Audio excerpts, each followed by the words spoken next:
مجلس نواب الأمة المايصة، مع احترامي الكبير لإلكن وعلى مسؤوليتي الشخصية، شي بيخري من الكبير والصغير فيكم، خر عليكم نائب نائب وكتلة كتلة من الآخر يعني. لا فايقين ورايقين والله، تركين كل مشاكل البلد والأمة والشعب وقاعدين عم تقترحوا قانون العنف الأسري وتعملوا قوانين وتسنوا قوانين. كلكن أخلاق والله، إنسانية على الحل. انتو شو بدك بالحكي يعني؟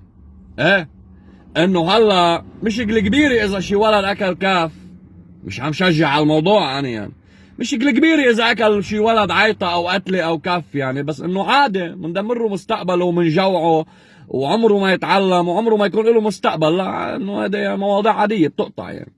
إيه؟ او اذا شي مرة نتيجة مشاكل الفقر بالبلد صار عندها مشاكل زوجية وعنف اسري، كمان مش عم شجع على الموضوع يعني، انه عادي جريمة كتير كبيرة هيدا.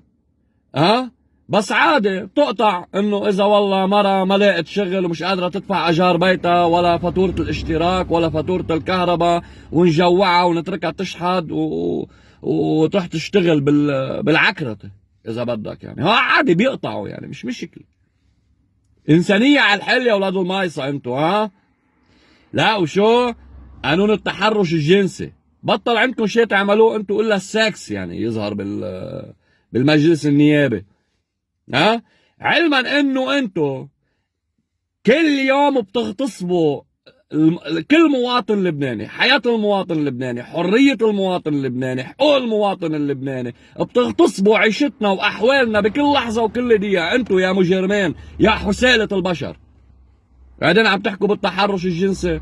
انتوا ضبوا نسوانكم وبناتكم يا خي وشو بدكم بباقي العالم، اتركوا هالعالم تتحرش ببعض، بطل في شي نعمله اصلا الا نتحرش ببعض يعني. هلا وقفت حياتكم على من قرط مين ومن شلح مين ومن بده يعمل لمين يعني. خلاص ما بعرف شرعوها يعني التحرش الجنسي، بلكي نحن الشعب بنتحرش ببعض اخر شي منمل، نزهق من بعض، بنقرف بعض، وبنجي بنتحرش فيكم واحد واحد وبنقرضكم.